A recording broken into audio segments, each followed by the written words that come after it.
Հանուն Հոր եւ Որդվո եւ Օգնին Սրբո, Amen. This Sunday, we read the account of the healing of the paralyzed in the Gospel of Mark.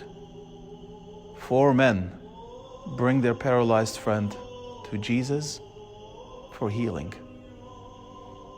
It's impossible for me to speak about people carrying their sick friends on mats and stretchers and not think about the tragedy that struck Beirut, Lebanon on Tuesday evening.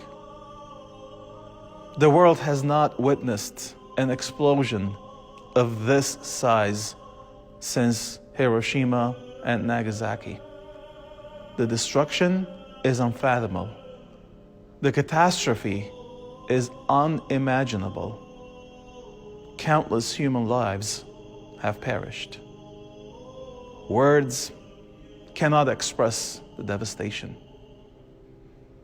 The Armenian neighborhoods are greatly affected by this tragedy.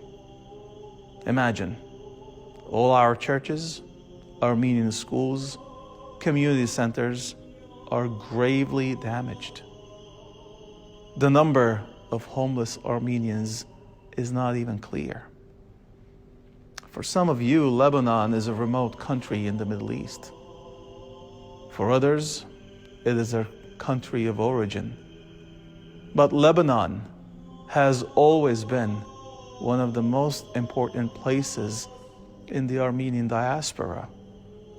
We have a dynamic presence there in that beautiful Mediterranean country with numerous Armenian schools, churches, community centers, sports complexes, seminaries, a university, numerous businesses and factories, healthcare centers, and sanitariums.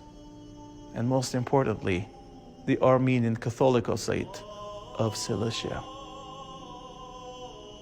As you watch the disturbing footage, some of you may have some grandiose ideas about the faith and the future of the Armenian community in Lebanon.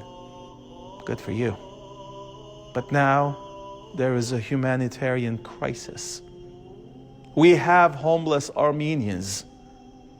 We have wounded brothers and sisters who not only are facing a pandemic and a deep financial crisis, but also the aftermath of an unprecedented catastrophe. A big part of my identity was formed in Lebanon. I went to the Armenian Theological Seminary as a young teenager. I was ordained a deacon in the St. Gregory the Illuminator's Cathedral in Antelias. My first college experience was in Western Beirut. I met my wife and created so many meaningful memories in that beautiful city.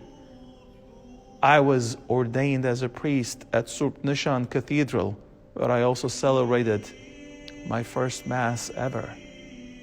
We have enjoyed beautiful sunsets overlooking the site where the explosion happened.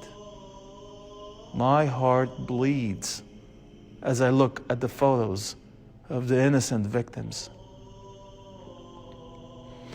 I cannot begin to imagine the pain of young children who will no longer see their parents.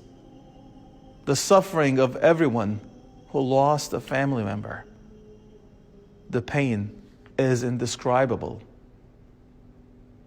I see the metaphor of the sick man from the gospel when I look at what happened in Beirut. Most people thought that the sick were punished by God because of their sins. They did not want to do anything with them.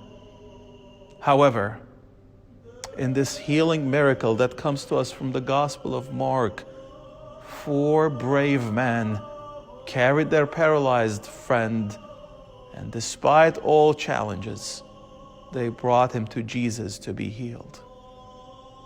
You and I have a choice to make today.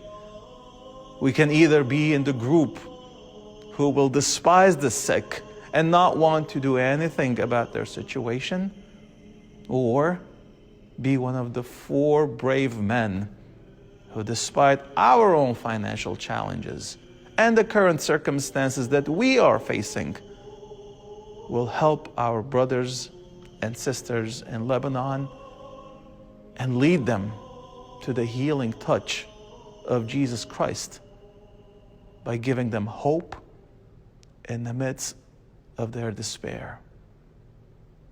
I hope you will choose wisely.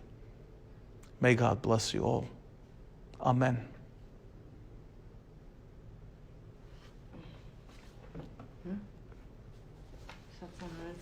Oh, you're fine.